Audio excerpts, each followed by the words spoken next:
Coba di tempat lain ada nggak kalau hari raya halal bihalal? Teman-teman yang punya di Indonesia itu apa? Nah, orang-orang Arab itu bingung dengan istilah halal bihalal. Upacara apa itu? Peringatan apa? Tidak mengingatkan kok saling halal bihalal kan? Mereka Islam rahmatan lil alamin juga bingung.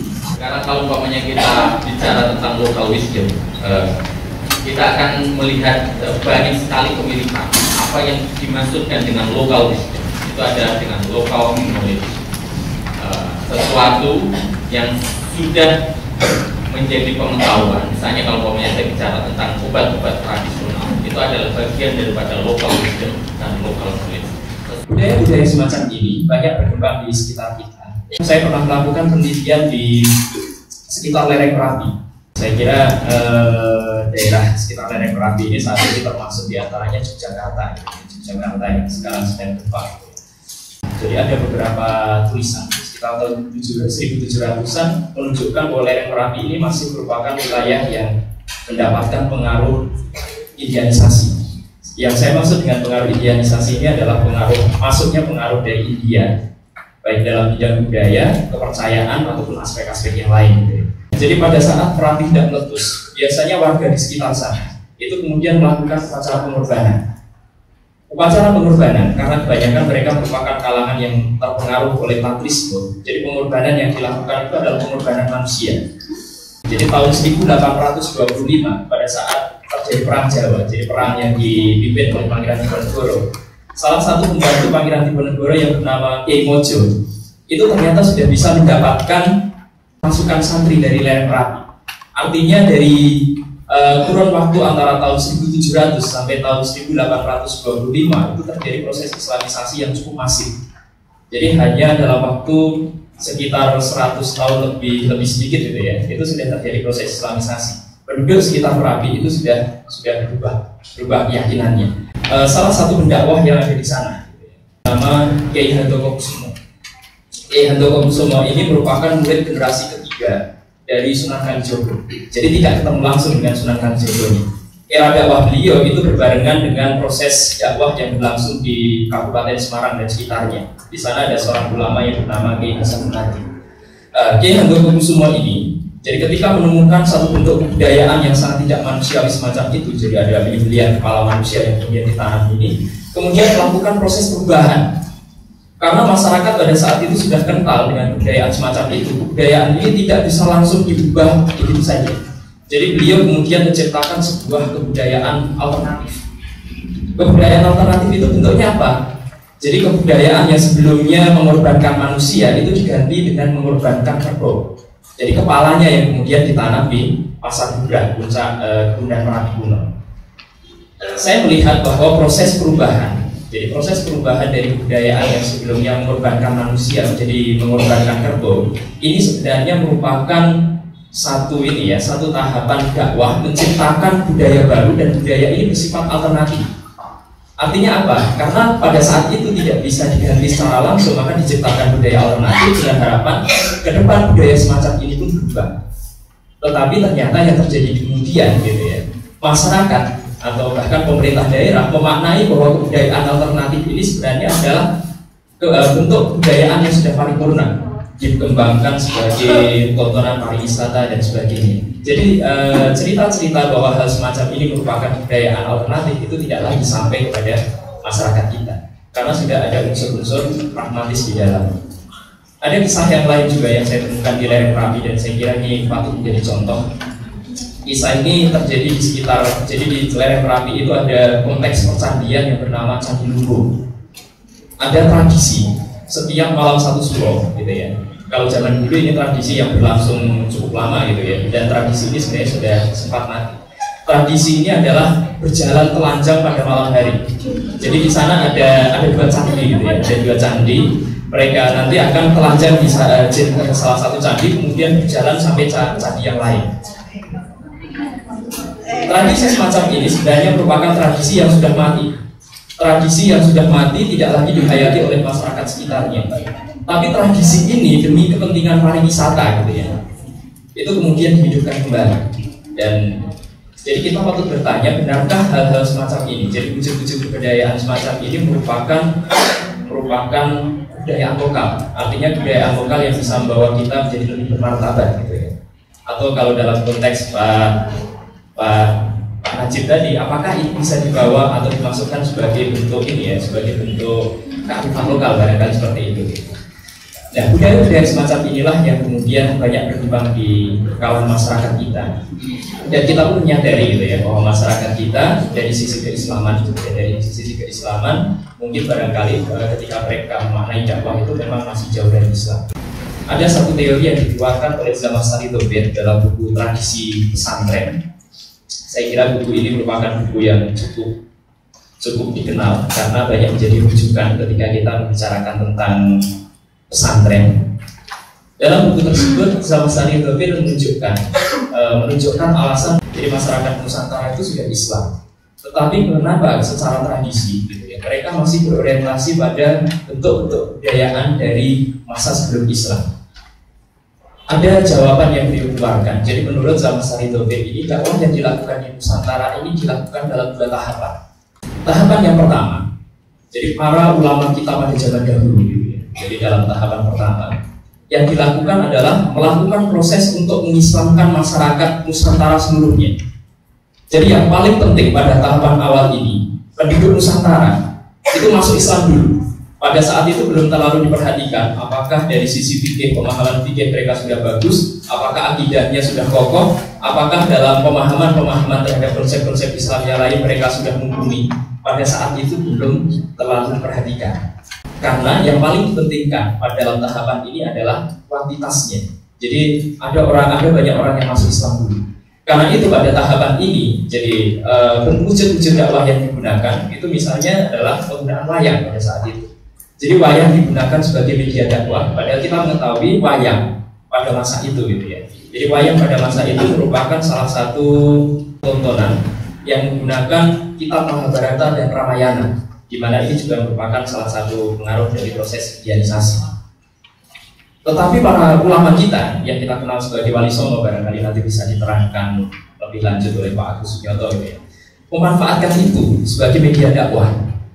Tentu saja tidak dimanfaatkan begitu saja, karena dalam konsep wayang ini ada juga sejumlah ajaran yang tidak sesuai dengan Islam. Misalnya di sana ada konsep tentang karma dan reinkarnasi yang tidak akan kita temukan kebenarannya dalam ajaran Islam.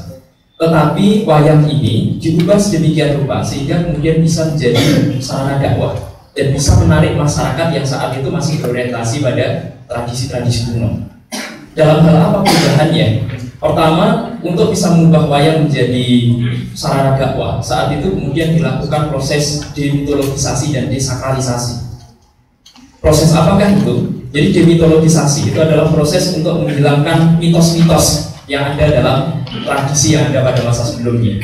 Kemudian desakralisasi itu adalah upaya untuk menghilangkan nilai-nilai sakral yang ada dalam budaya itu. Karena sakralitas dalam Islam itu sudah ada tempatnya gitu ya. Jadi bukan dalam wujud kebudayaan semacam itu gitu. Nah, sakralitas atau mitos yang ada dalam wayang misalnya apa? Jadi kalau kita melihat dalam wayang Jawa, kita banyak menemukan hal itu. Misalnya ada konsep tentang kedewaan. Konsep kedewaan dalam wayang itu masih dipertahankan sedemikian rupa. Tapi cara pandang terhadap dewa dalam cerita wayang dengan cerita yang ada dalam Mahabharata dan Ramayana, dalam kitab asli yang menjadi sumber rujukannya, itu ternyata sudah berbeda. Dalam kitab Mahabharata dan Ramayana, jadi para dewa ini diposisikan sebagai makhluk yang tinggi. Kemudian mereka ada di satu panteon gitu ya, di kayangan mereka dihormati dan seterusnya. Tapi dalam wayang Jawa, hal semacam ini ternyata kemudian mengalami penurunan akibat proses demitologisasi tadi atau desakralisasi itu. Contohnya apa gitu ya? Contohnya apa? Misalnya gitu ya, dalam wayang Jawa kita mengenal ada satu sosok yang kita kenal dengan Sultan Semar misalnya. Semar ini kalau di kalangan para ksatria, dia ini dianggap sebagai pembantu. Jadi kalau orang Jawa itu menggambarkan sosok Semar itu sebagai Gedibal Songolikur. Kalau orang Jawa pasti tahu ini ungkapan ini. Apa itu Gedibal? Jadi kalau kita berjalan di tanah yang berlumpur itu biasanya di kaki kita itu kan ada lumpur gitu ya. Nah itu Gedibal. Jadi tanah yang menempel di tanah kita. Nah itu ketibal solikur, artinya lapisan yang paling bawah, jadi harus dibuang. Jadi posisi Semar di hadapan para kesatria, termasuk dalam posisinya di antara kesatria Pandawa, itu dianggap sebagai pembantu yang sangat rendah. Tetapi Semar ini ketika berhadapan dengan para dewa, itu posisinya menjadi dewa yang tertinggi. Karena Raja para Dewa, Bathara Guru dalam wayangan itu sangat berhormat sekali dengan Semar, bahkan memanggil Semar ini dengan sebutan kakak. Bisa dibayangkan dia dihormati oleh para dewa, tetapi di hadapan para kesatria dia menjadi sosok yang sangat rendah derajatnya gitu ya. Kemudian ada juga cerita-cerita lain yang dikembangkan dalam cerita-cerita wayang. Kita juga bisa menemukan bahwa Kahyangan itu suatu ketika diserang oleh para raksasa. Jadi para raksasa ini kalau dalam dunia wayang itu digambarkan sebagai makhluk ciptaan dewa yang paling rendah derajatnya. Jadi mereka ini mewakili kejahatan yang ada di muka bumi. Tetapi ternyata Kahyangan para dewa ini diserbu oleh para raksasa ini dan berhasil dikalahkan. Jadi dewanya kalah, dewanya kemudian minta bantuan kepada manusia yang ada di bumi. Para manusia inilah yang kemudian mengatasi gonjang-ganjing yang ada di Kahyangan. Bisa dibayangkan gitu ya, Tuhan itu kalah oleh makhluk ciptaannya, kemudian yang membantu adalah makhluk ciptaannya juga.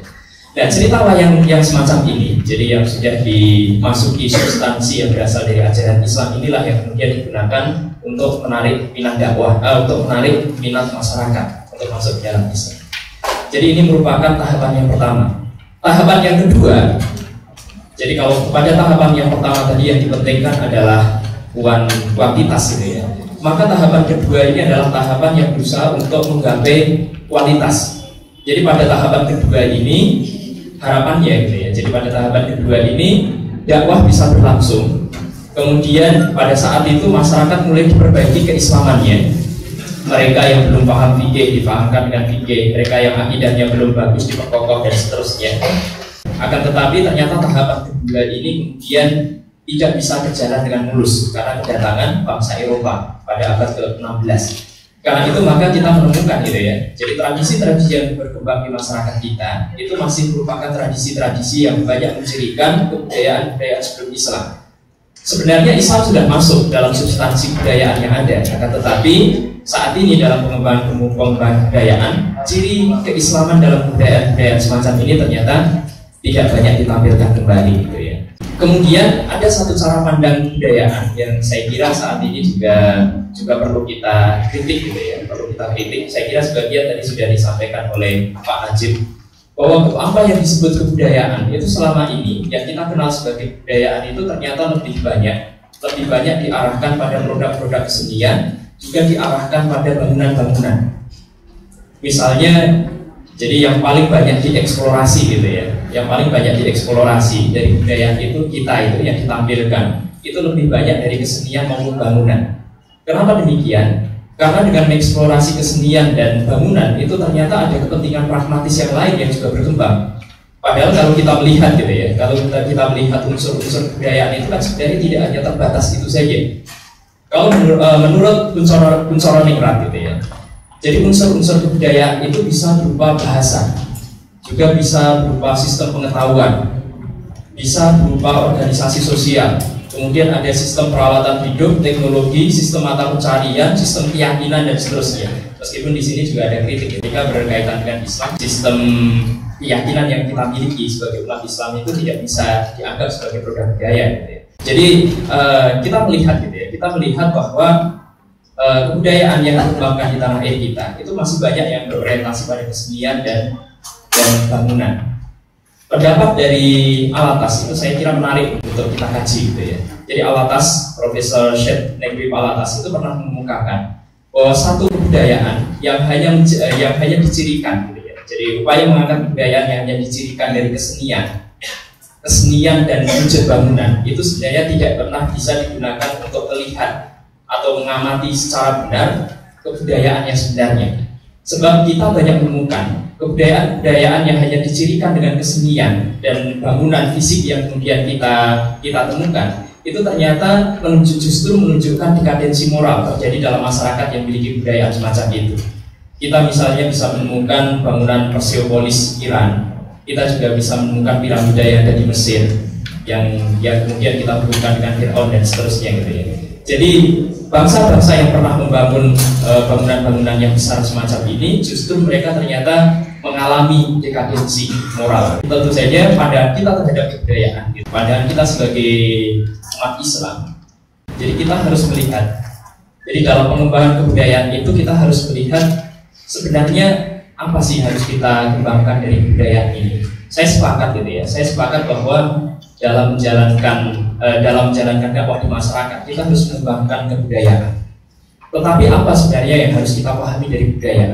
Nah, pengembangan kebudayaan itu perlu kita lakukan dengan memahami karakteristik dari kebudayaan. Yang pertama, karakteristik dari kebudayaan yang pertama adalah bahwa kebudayaan itu tercipta di kalangan manusia. Artinya, jadi karena kebudayaan ini tercipta di kalangan manusia, maka pencipta dari kebudayaan itu adalah manusia sendiri. Dan karena kebudayaan ini tercipta di kalangan manusia, maka ciri kebudayaan yang kedua, gitu ya. Ciri kebudayaan yang kedua, kebudayaan ini akan senantiasa mengalami perkembangan sesuai dengan perkembangan manusia. Dan yang ketiga, karena kebudayaan ini tercipta di kalangan manusia, maka sebenarnya tidak pernah ada kebudayaan yang bisa dan disebut sebagai budaya asli. Ketika kita melihat bahwa masyarakat kita ini bukan merupakan masyarakat yang terisolir atau masyarakat yang primitif, pasti masyarakat ini memerlukan masyarakat yang lain. Satu suku bangsa yang tidak primitif itu pasti akan berhubungan dengan suku bangsa yang lain. Dan dalam proses interaksi antara dua masyarakat ini akan saling terjadi imbal balik. Masing-masing akan berusaha untuk memperkaya kebudayaannya. Jadi satu kebudayaan itu bisa tercipta dari unsur-unsur kebudayaan yang lain yang diambil dari masyarakat lain. Nah, dengan memahami karakteristik dari kebudayaan ini, kita bisa mengembangkan kebudayaan yang ada di tanah air kita. Selama ini kebudayaan yang ada di tanah air kita, gitu ya, itu hanya dianggap sebenarnya kalau kita melihat wujud kebudayaan yang ada, kita hanya melihat bahwa apa yang dimaksud sebagai kebudayaan itu sebenarnya adalah wujud dari kebudayaan pada masa tertentu yang kemudian distempel ini kebudayaan Sunda, ini kebudayaan Jawa, tari ini kebudayaan Jawa, ini tari ini kebudayaan Sunda dan seterusnya. Jadi wujud-wujud kebudayaan semacam itu sebenarnya adalah wujud kebudayaan dari suatu masyarakat pada era tertentu. Padahal salah satu sifat dari budaya itu adalah dinamis. Jadi kita pun bisa mengembangkan kebudayaan yang kita miliki. Nah, sebagai penutup, saya ingin menyampaikan tugas kita sebagai umat Islam itu bukan sekedar mengembangkan budaya Islam, tapi tugas kita ke depan itu adalah menciptakan budaya-budaya agar kebudayaan yang kita miliki akan semakin Islami. Saya kira itu saja yang perlu saya sampaikan pada kesempatan kali ini. Nanti akan kita pertajam dengan dialog.